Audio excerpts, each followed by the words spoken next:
প্রত্যেকটা মা বাবার কর্তব্য সন্তানকে শুধু শিক্ষিত করে না, তাকে মানুষ করে। আর এই মানুষ করতে হলে ছোট একজন মানুষের আশ্রয় দাও।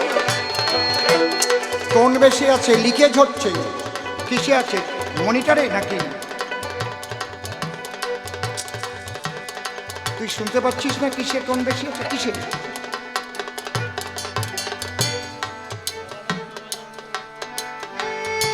বেলা ঠিক আছে, বেলা তো আরো টোন লাগবে। তুমি একটু নিজে শোনো। তাহলে মা বাবার কর্তব্য কি? এই মনুষ্যত্ব জগতে গেলে একটা মানুষের আশ্রয় পাঠানো। সেই মানুষটাই হচ্ছে সদ্গুরু।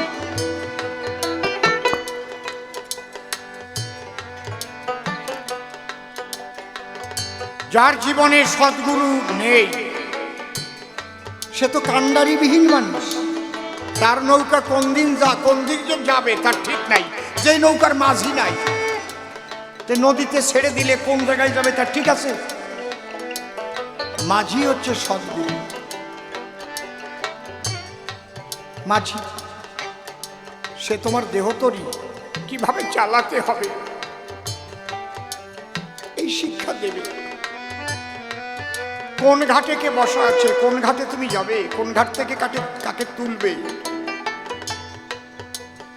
তাহলে মা বাবার কর্তব্য শুধু শিক্ষিত করা নয়, মানুষ করা। মানুষ করা। তাই মানুষের কাছে দেওয়া পৃথিবীর সবচেয়ে বড় লজ্জা বৃদ্ধাশ্রম। পৃথিবীর সবচেয়ে বড় লজ্জা বৃদ্ধাশ্রম। তুমি যদি এক মুঠো খেতে পারো, বৃদ্ধ মা বাবা তোমার ঘরে বসে এক মুঠো খেতে পাবে না, তাকে তুমি বৃদ্ধাশ্রমে পাঠিয়ে দেবে।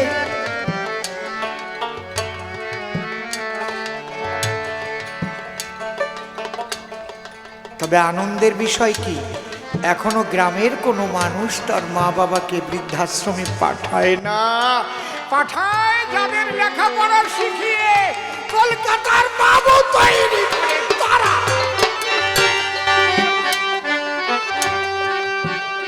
একটা গ্রামের মানুষ তারা মা বাবাকে এখনো বৃদ্ধাশ্রমে পাঠায় না। আমি প্রণাম করি তাদের। এরা কি সুশিক্ষিত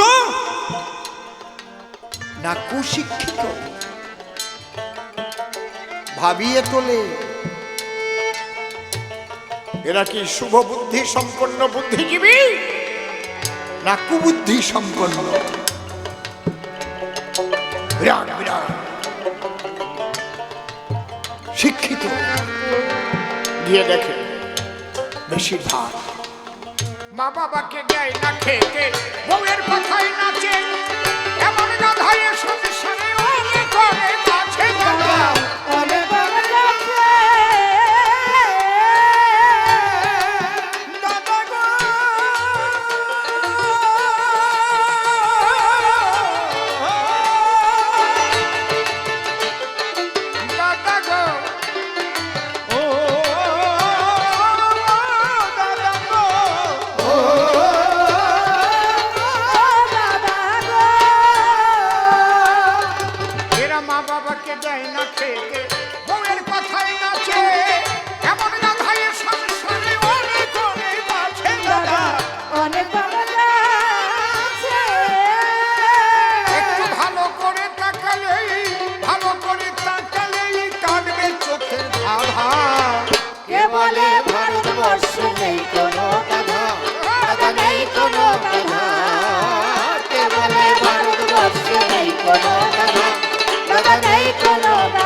নদীতে এখনো জাল ফেললে মাছ পাওয়া যায়, এখনো বনে গেলে বনের জন্তু দেখা যায়, কিন্তু মানুষের মধ্যে মানুষ খুঁজে পাওয়া বড় দুষ্কর হয়ে।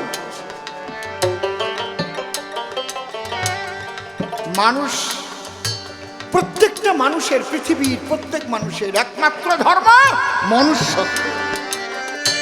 তুমি কার ভজন করো আমার দেখার দরকার নাই, আমি দেখব তুমি মনুষ্যত্বহীন না মনুষ্যত্ব পরায়ণ।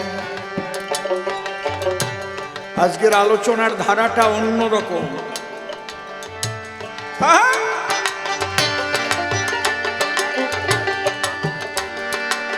হাঙর কুমির নদী ছেড়ে লোকালয়ে ভাসে, বন্ধু বেশে কেউ তো মূর্খ আছে চারিপাশে। দাদা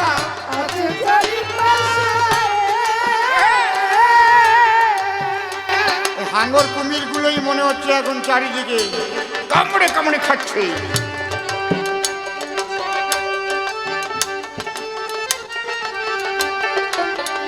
সে বিষ ঢালছে, চারিদিকে বিষ ঢালছে, বিষাক্ত করে তুলেছে সবাই। নারী ধর্ষণ, চুরি, কি এরা মানুষ না হাঙর না কুমির? হাঙর কুমির নদী ছেড়ে লোকালয়ে ভাসে, বন্ধু বেশে কেউ তো মূর্খ আছে চারিপাশে। দাদা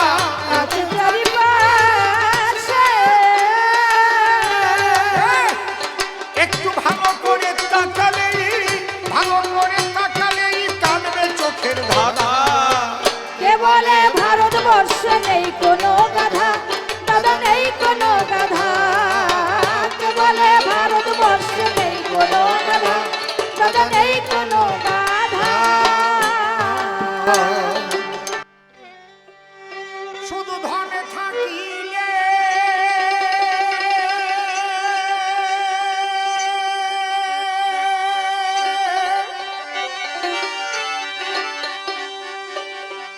নিচে চলে আসতে ঝট করে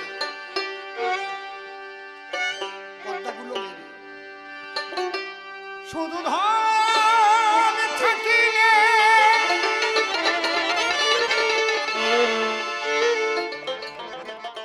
শুধু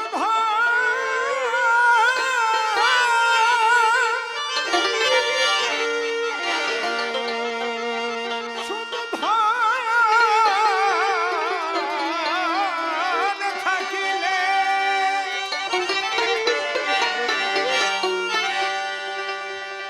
শুধু ধনে থাকিলে হয় না ধনী।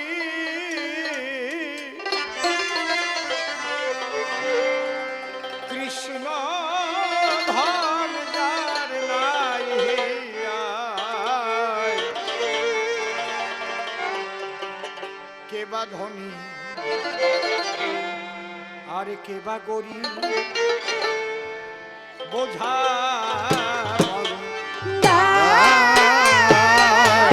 কে বা ধনী, কে বা গরিব, বোঝা বড় দায়। কে বা ধনী, কে বা গরিব, বোঝা বড় দায়। শুধু ধনে থাকিলে হয় না ধনী, ধন থাকিলে হয় না ধনী। ধনে থাকিলে হয় না ধনী। কৃষ্ণ ধন যার নাই হিয়ায়, কে বা ধনী, কে বা গরিব, বোঝা বড় দায়।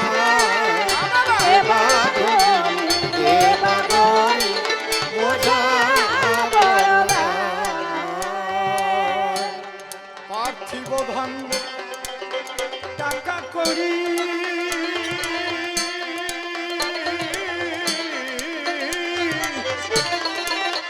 হাইরে অর্থ সম্পদ বিষয় বাড়ি, যেতে হবে একদিন সকল ছাড়ি লইয়া বিদায়। হায় হায় লইয়া বিদায়।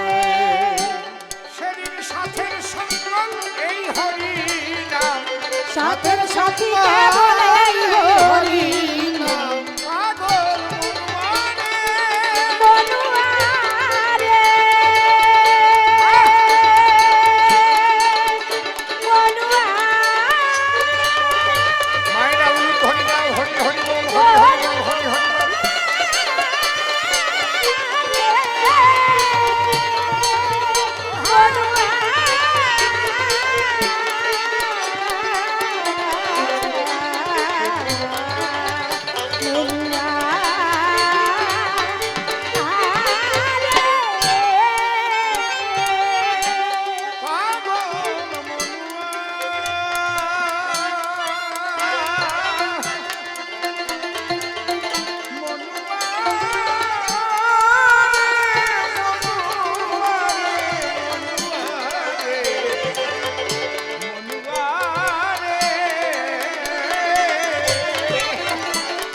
পাগল মনুয়া মনুয়া মনুয়া মনুয়া পাগল মনুয়া রে। সেদিন সাথের সাথী এই হরি নাম, সাথের সাথী কে বলে হরি নাম। ধন সম্পদ কি সঙ্গে যায়, কে বা ধনী কে বা গরিব বোঝা বড় দায়। কে বা ধনী কে বা গরিব বোঝা বড় দায়। কৃষ্ণ ধনে যার ভরা হৃদয়ে,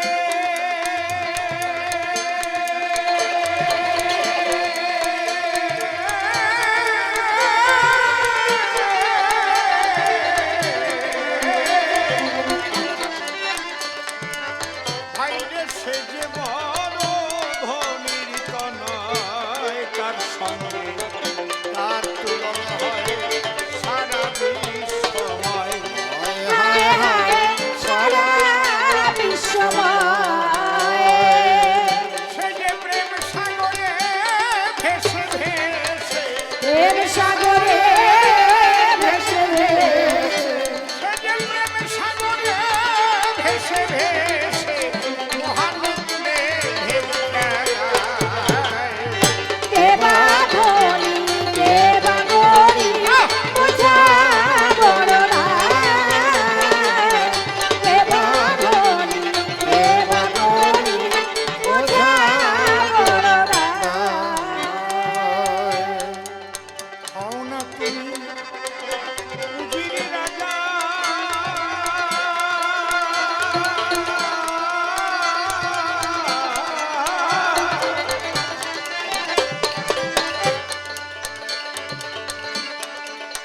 হও না তুমি উজির রাজা,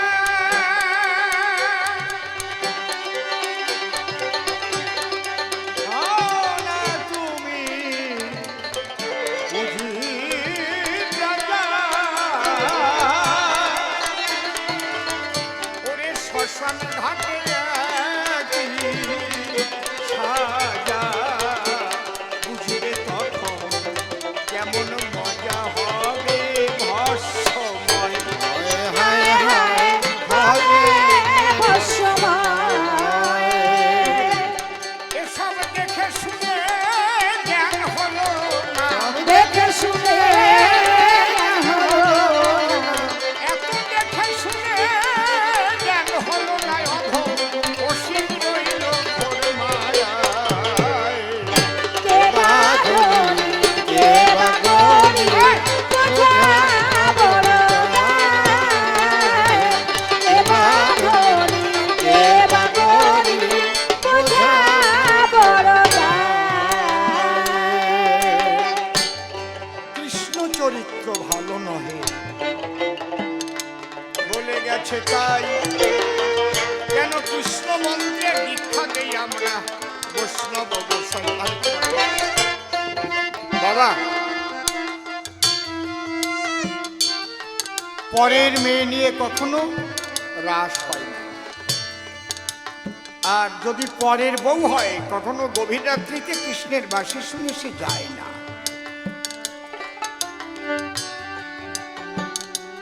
এই পর অর্থাৎ শ্রেষ্ঠ।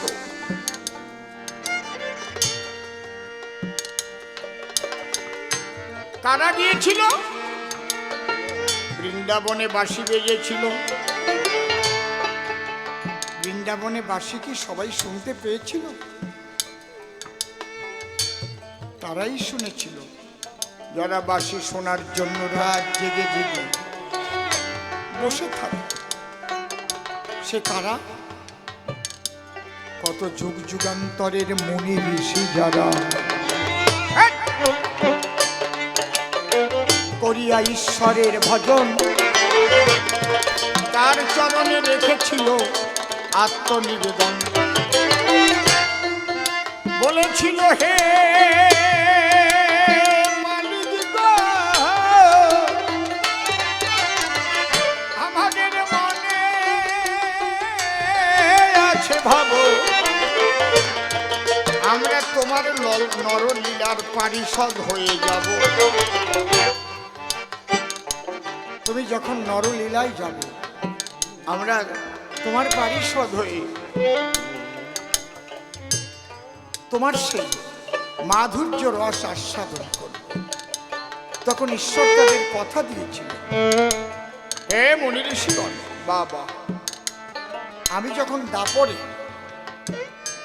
শ্রীকৃষ্ণ হয়ে মধুর বৃন্দাবনে অবতরণ করব, তোমরা ব্রজবালা হয়ে জন্মগ্রহণ করো।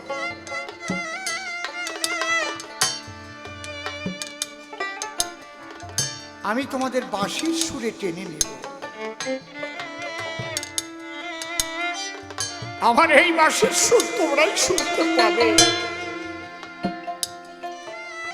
বাঁশি সবাই শুনতে পায় না, এই জন্য দেখবেন কীর্তনীয়রা গায়, বাঁশি বাজে কানে বাজে না, বাঁশি বাজে কানে বাজে না। কৃষ্ণগত কান্না হলে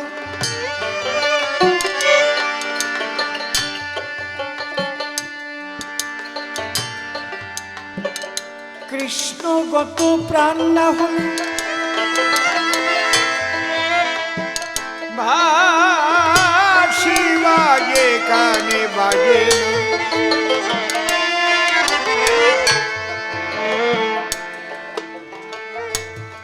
বাঁশি কিন্তু সবাই শুনতে পায়নি গো।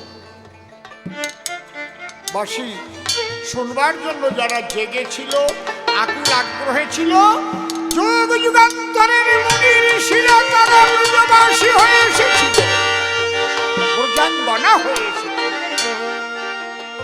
তাদের অন্যের সঙ্গে বিয়ে হয়েছিল, এটাও ঠিক, তাতে কি?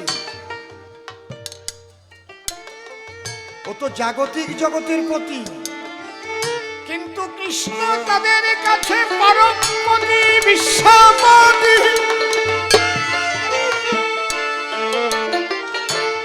এ পতির তো জন্ম আছে, মৃত্যু আছে, কিন্তু তারা যে পতির চরণে আত্মসমর্পণ করেছিল সে পতি চির অমর।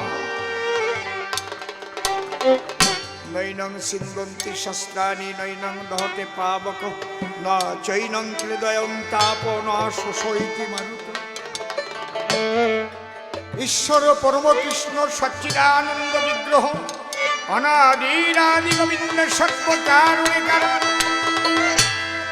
এতে চাংসকলা পুংস কৃষ্ণস্তু ভগবান স্বয়ং ইন্দ্রারি বেকুলং লোকং ব্রয়ন্তি যুগে যুগে। বাবা কালীচরণ দেখো, ওই রসের যারা রসিক তারাই এসেছে। এখনো বাঁশি বাজে, কে বলছে বাজে না বাঁশি? বাজে রে বাজে রে বাঁশি, বাজে রে বাজে রে বাঁশি, বাজে রে বাজে রে বাঁশি, বাজে রে বাজে রে বাঁশি, বাজে রে বাঁশি, বাজে রে বাজে রে বাঁশি।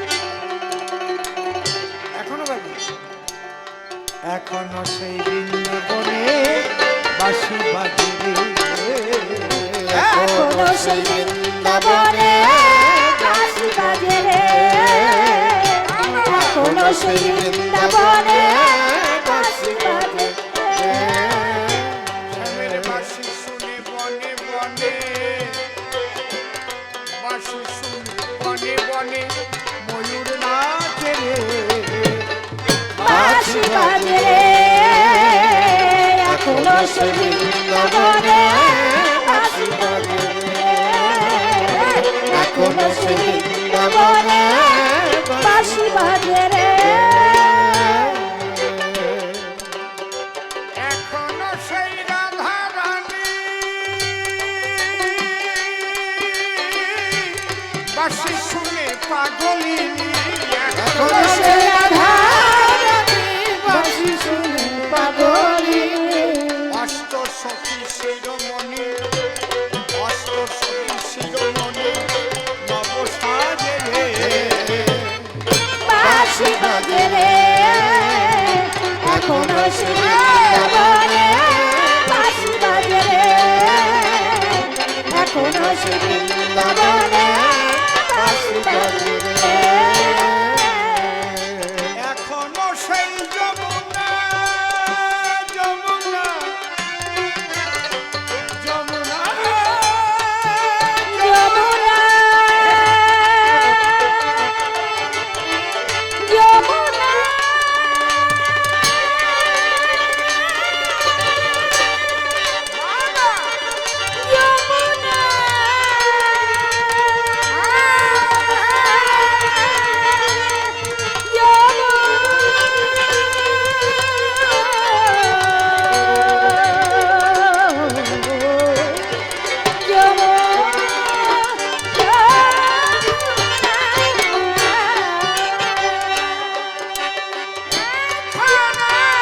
সেই যমুনা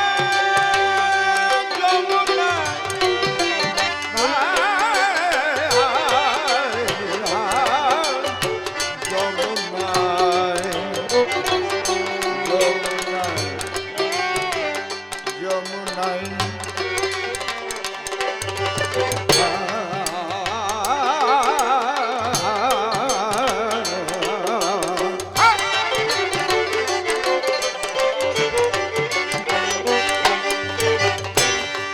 এখনো সেই যমুনায় জল ভরিতে যায় যমুনায় এখনো সেই যমুনায় জল ভরিতে যায় লালনা। কদম তলা সেই ছলনায় ওই তো কদম তলা সেই ছলনায় কৃষ্ণ নাচে রে বাঁশি বাজে রে এখনো সে বৃন্দাবনে বাঁশি বাজে রে এখনো সে বৃন্দাবনে বাঁশি বাজে রে। বাজে রে বাঁশি বাজে রে বাজে রে বাঁশি বাজে রে বাজে রে বাঁশি বাজে রে বাজে রে বাঁশি বাজে রে বাজে রে বাঁশি বাজে রে বাজে রে বাঁশি বাজে রে বাজে রে বাজে রে এই!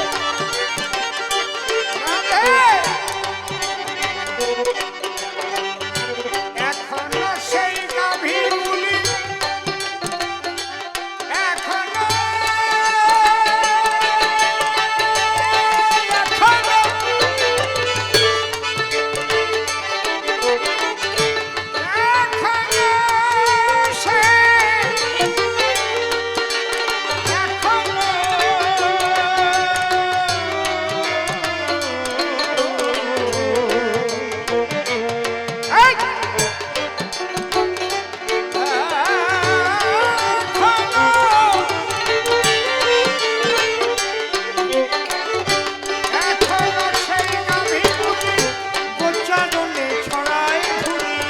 এখনো সে গাভী গোচারণে ছড়ায় ধুলি।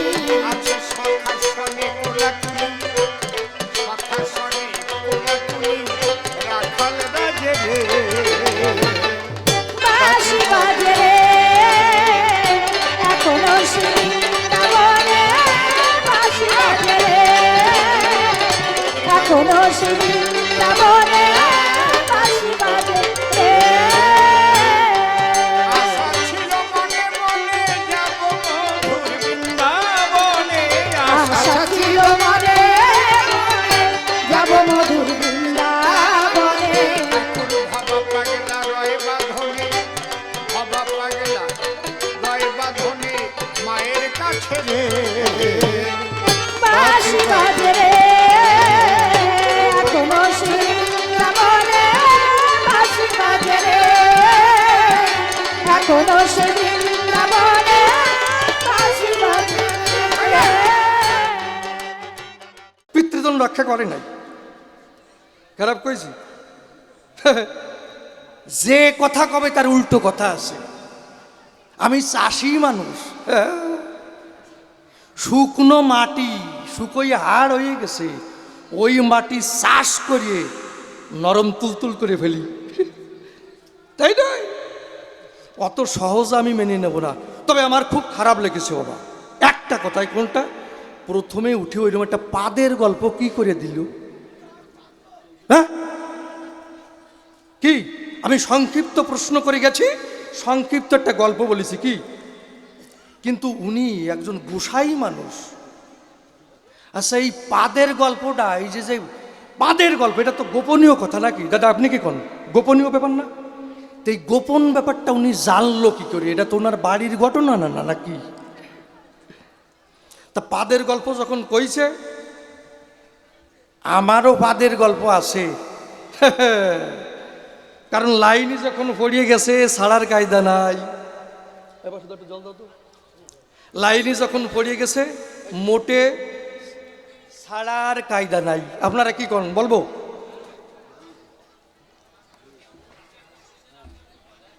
কারণ উনি যখন লাইন ধরাই গেছে, আমি চুপ করে থাকবো কেন?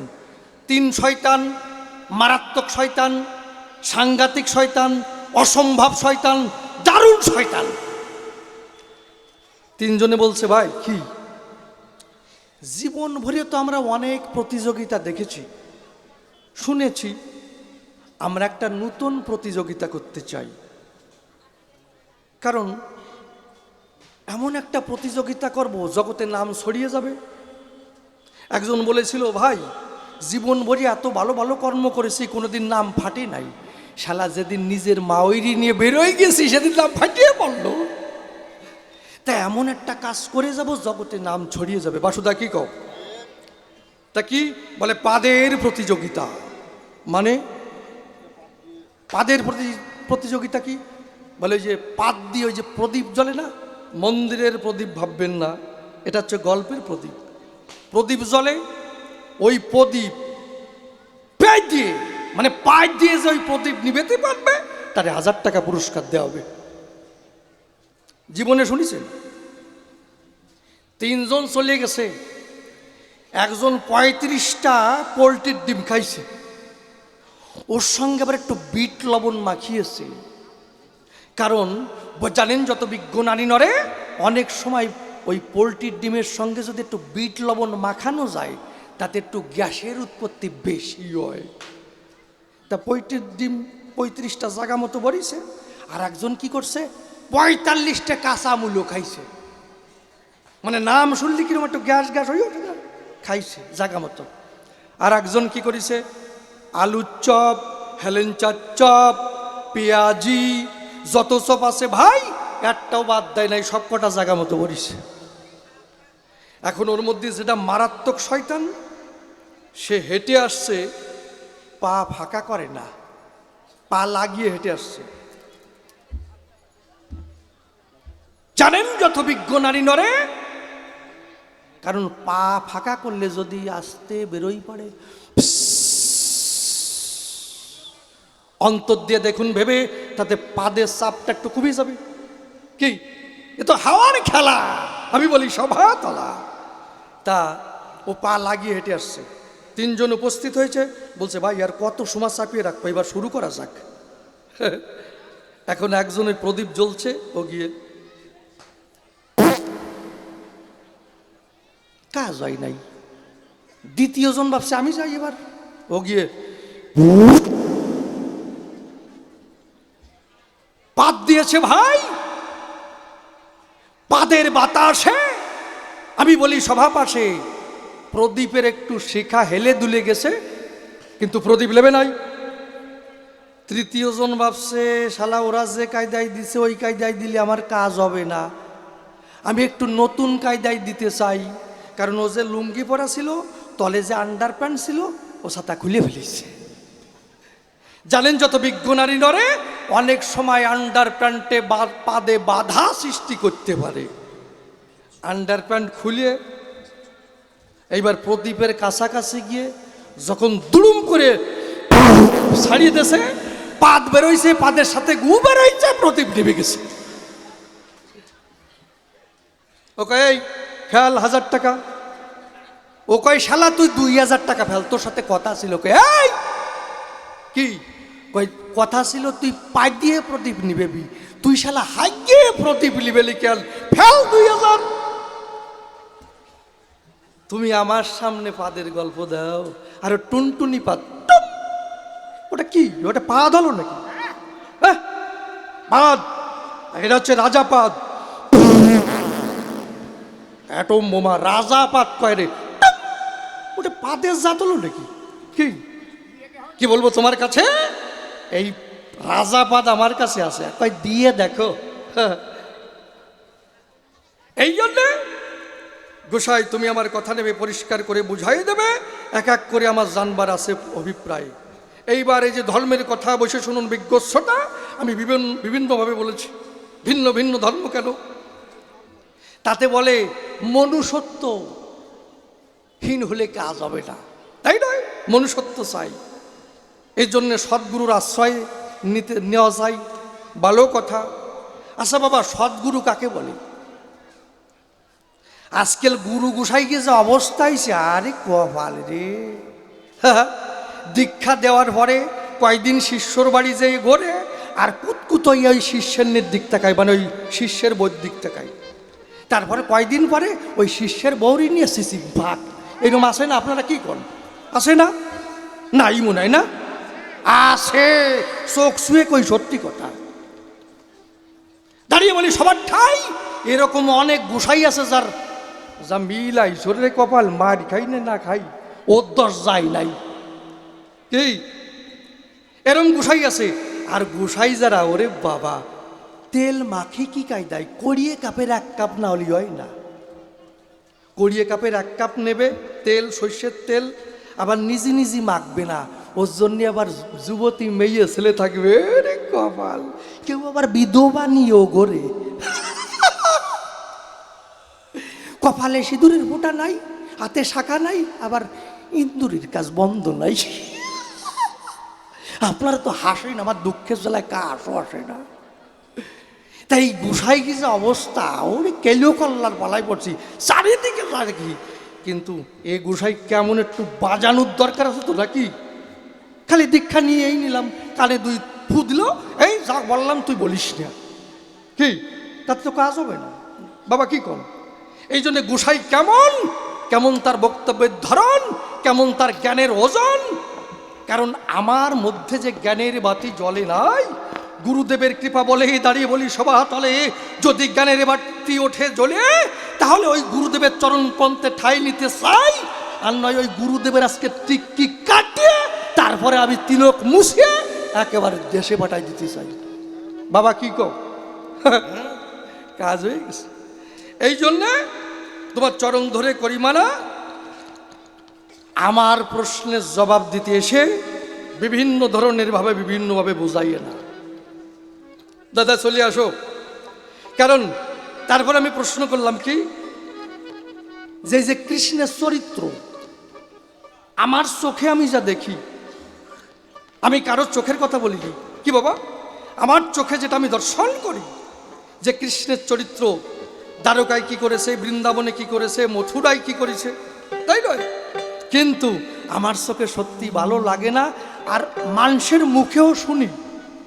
কারণ লাঙল নিয়ে যখন যাই, মাঠে কাজ করি, তখন একজন আর একজনের কাছে বলা বলি করে কৃষ্ণের চরিত্র সম্পর্কে। তা আমার জানতে ইচ্ছা করে যে কৃষ্ণের চরিত্র আসলে কেমন। এই কৃষ্ণ, এই যে রাধা কৃষ্ণের প্রেম মামির সঙ্গে, এটা কেমন ব্যাপার হয়ে যায় না?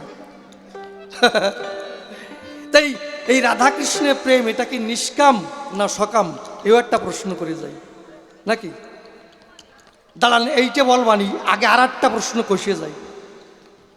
আচ্ছা, গোসাইদের কাছে যখন এলাম, বলি আমি সমাধান, দেখি গোসাই দীক্ষা দেয়, নারী পুরুষ একত্রে দীক্ষা নেয়। এইবার পুরুষকে দীক্ষা দিল, পুরুষ বলল যে আমার মন প্রাণ জীবন যৌবন গুরুদেবের সিফাত পদ্মে অর্পণ করলাম, তাই নয়? মন প্রাণ জীবন যৌবন অর্পণ করলো, ভালো কথা। এইবার যে নারী, খুলে বলি সবার বরাবরই, কারণ ওই নারীকে বিয়ে করেছে যে স্বামী, হ্যাঁ, ওই স্বামী যখন ওই নারীটিকে বিবাহ করে, তখন 7 পাকে ঘোরে না, ঘোরে না। আর মন প্রাণ জীবন যৌবন স্বামীর সিফাত পদ্মে করে অর্পণ মন। তাহলে মন প্রাণ জীবন যৌবন সব বিবাহর সময় স্বামীর চরণ প্রান্তে কিন্তু সব অর্পণ করা হয়ে গেল। এইবার গুরুদেবের কাছে যখন দীক্ষা নিতে এলো, এইবার কি করে আবার নতুন করে মন দেবে? মন কি দুটিয়ে? মন তো একটা। কারণ গুরুদেব যখন দীক্ষা দেবে, মন প্রাণ জীবন যৌবন গুরুদেবের সিফাত পদ্মে অর্পণ করবে। তা মন তো স্বামীর পথে দেওয়া হয়ে গেছে, আবার নতুন করে কি মন দেবে? খারাপ করেছি নাকি? তা কথা নাও, তোমরা নারীকে কেন দীক্ষা দাও? নারীর কি দীক্ষা শিক্ষার আছে প্রয়োজন? তুমি এসে সভা পাশে জবাব দেবে রসাভাসে, শ্রোতাবর্গ অঙ্ক কষে কষে উহা করবে আকর্ণন। এইবার রাধা কৃষ্ণ প্রেমটা সকাম না নিষ্কাম? আমার মনে হয় সকাম, কারণ আমার যা চিন্তাধারা, যদি তোমার কথাই বুঝি তাহলে বুঝবো। তা দেখেন রাধা কৃষ্ণের প্রেমটা কি গান গায়। হ্যাঁ বাসুদা, কুঞ্জবনে তোমারই সনে মিলনের স্বাদ জাগে বন্ধু, তোমারই সনে মিলনের স্বাদ জাগে বন্ধু। আমার আসিবে কি সে লগন মোর জীবনে, আসিবে কি সে লগন মোর জীবনে। আমার আসিবে কি সে লগন মোর জীবনে, মিলনের স্বাদ জাগে বন্ধু, কুঞ্জবনে তোমারই সনে মিলনের স্বাদ জাগে বন্ধু। তাহলে রাধা কি গাইছে? কুঞ্জবনে মিলনের স্বাদ জাগে বন্ধু, এ কোন পল? তারপরে কি গাইছে? তোমরা কুঞ্জ সাজাও গো আজ আমার প্রাণনাথ আসিতে পারে, তোমরা কুঞ্জ সাজাও গো আজ আমার প্রাণনাথ আসিতে পারে। মনে চাই প্রাণে চাই, মনে চাই প্রাণে চাই, দিলে চাই যারে। তোমরা কুঞ্জ সাজাও গো আজ আমার প্রাণনাথ আসিতে পারে, তোমরা কুঞ্জ সাজাও গো আজ আমার প্রাণনাথ আসিতে পারে। কুঞ্জ সাজিয়ে বসে আছে, কিন্তু কুঞ্জের মালিক আসে নাই। কারণ সে কথা দিয়েছিল আসবে, কেন এলো না?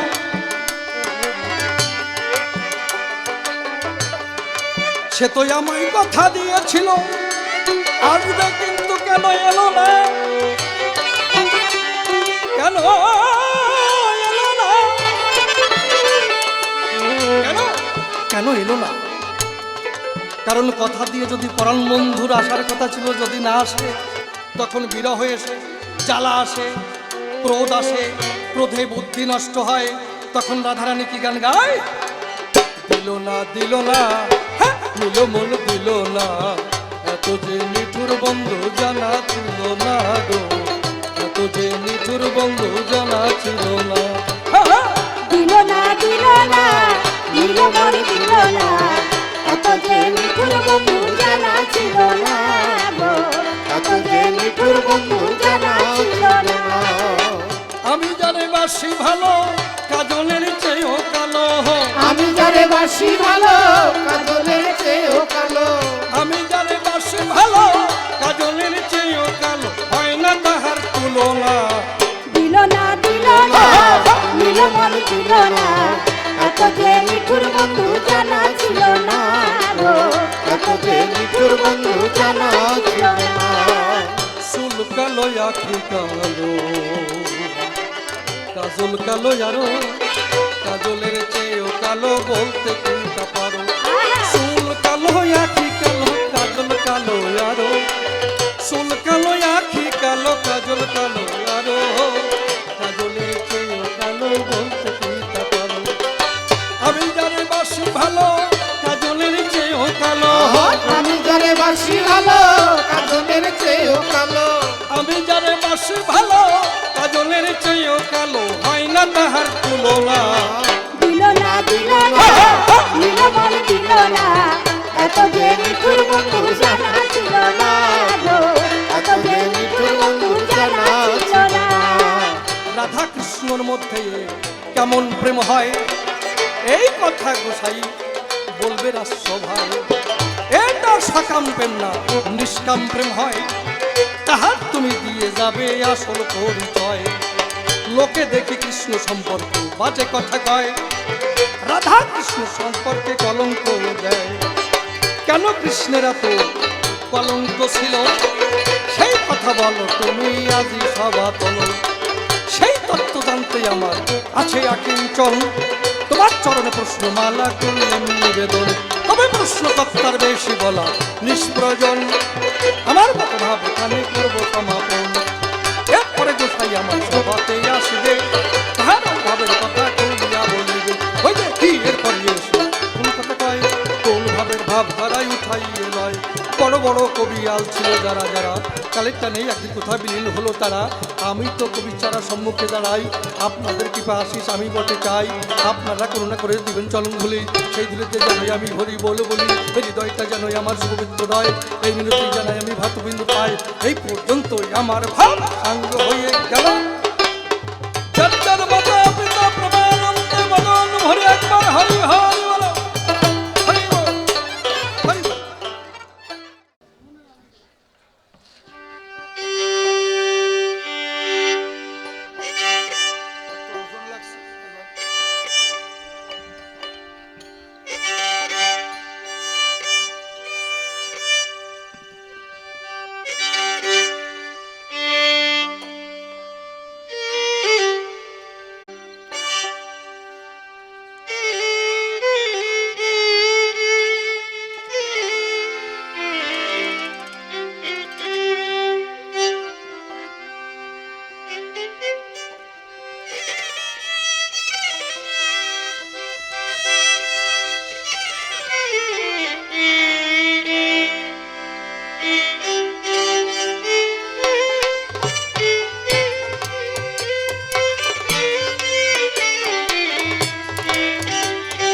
হরি বলো, হরি বল, হরি বল। হরি বল হরি বল হরি বল হরি বল।